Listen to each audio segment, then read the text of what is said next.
Ce n'est pas un secret que les Ivoiriens aujourd'hui sont malheureux. Je veux saluer nos anciens. Je citais le ministre Gégé Madi, le ministre Bikaoui, et tous ceux qui ont contribué à développer, à maintenir la présence du PDCI dans cette partie de notre belle Côte d'Ivoire. Ils ont travaillé pendant des générations et c'est maintenant à nous de continuer et d'amplifier le travail qu'ils ont fait. Je vais dire quelques mots qui sont importants. Si je suis là aujourd'hui, c'est pour accomplir une mission et une promesse. Le président Houphouët-Boigny a libéré la Côte d'Ivoire de la colonisation, de la domination. Aujourd'hui, notre défi, c'est d'avoir l'indépendance économique et d'assurer le bien-être des Ivoiriens. Peut-être vous verrez dans les médias qu'il y a eu une cérémonie ce matin à Yamoussoukro. J'étais avec ma famille et tous les chefs, plus de 200 chefs, sont venus me donner leur bénédiction et me dire qu'ils nous soutiennent dans le combat que nous allons mener pour la Côte d'Ivoire. Donc c'est avec cette bénédiction que je suis venu vers vous, ici, pour cette première visite en dehors d'Abidjan, comme il vient d'être dit. Et ce n'est pas un hasard si j'ai choisi de venir ici.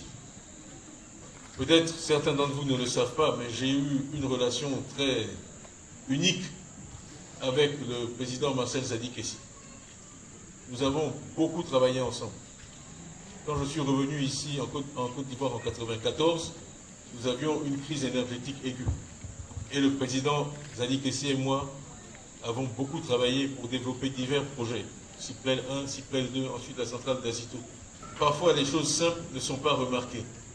Personne ne s'est demandé pourquoi, malgré 10 ans de conflit armé en Côte d'Ivoire, il y a toujours eu de l'électricité. Il y a toujours eu de l'électricité à cause des contrats que Marcel Zadi-Kessi a conçus et que je l'ai aidé à mettre en œuvre, qui ont fait que malgré tous les troubles que notre pays a connus, il a toujours eu de l'électricité.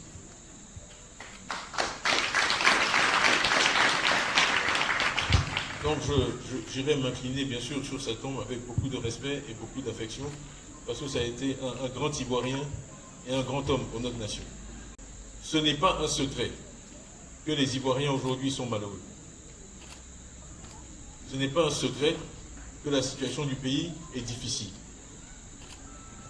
On vous parle de croissance économique, 6%, 7%. La croissance économique, c'est vous qui la produisez. La croissance économique, ce sont les planteurs qui font le cacao, ce sont les planteurs qui font l'EVA, ce sont les commerçants qui sont au marché. C'est le résultat du travail des citoyens. Ce n'est pas le gouvernement qui produit la croissance économique. Les 6 ou 7%, il faut qu'on vous félicite pour ça, parce que ça, c'est ce que la société ivoirienne a produit. Maintenant, ce que le gouvernement doit faire, c'est utiliser cette croissance pour la mettre au service des citoyens. Comment on mesure ça? Il y a quelque chose, sans être trop compliqué, mais on appelle ça l'indice de développement humain. Ça mesure pour tous les pays l'espérance de vie. Combien est-ce que, jusqu'à quel âge les gens vivent? Est-ce qu'ils vivent longtemps ou pas? Et puis le niveau d'éducation. C'est publié chaque année. Tous les pays du monde sont classés. Et les gouvernements eux-mêmes donnent leurs chiffres. Donc ce sont des chiffres que tout le monde accepte. La Côte d'Ivoire, notre pays, vient de passer de 159e à 166e. Ça, ce n'est pas un Tidjane-Tiam, ce sont des chiffres officiels. En un an. Alors, nous sommes 166e sur 193. C'est-à-dire que nous sommes dans les 30 derniers du monde. Ça, ce n'est pas une attaque politique, c'est un fait. Et l'espérance de vie a baissé d'un an. Or, le travail du gouvernement, c'est de prendre cette richesse qui est créée par vous, par votre travail, pour l'investir au profit des populations. Donc le combat que nous menons, ce que nous voulons changer, c'est ça. C'est faire que le développement humain en Côte d'Ivoire soit le même que le développement économique, comme on a connu pendant des décennies quand le PDCI gérait ce pays. Mettre l'accent sur l'éducation, mettre l'accent sur la santé, ça ce sont les valeurs du PDCI. Le PDCI a toujours mis l'homme au centre de tout.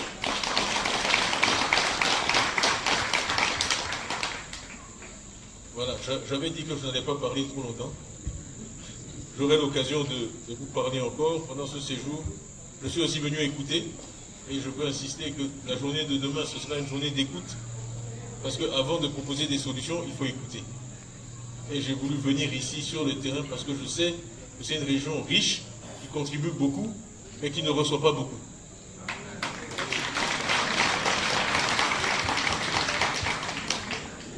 Donc j'ai vu la route en venant, j'ai vu les problèmes de transport, j'ai vu tout ça.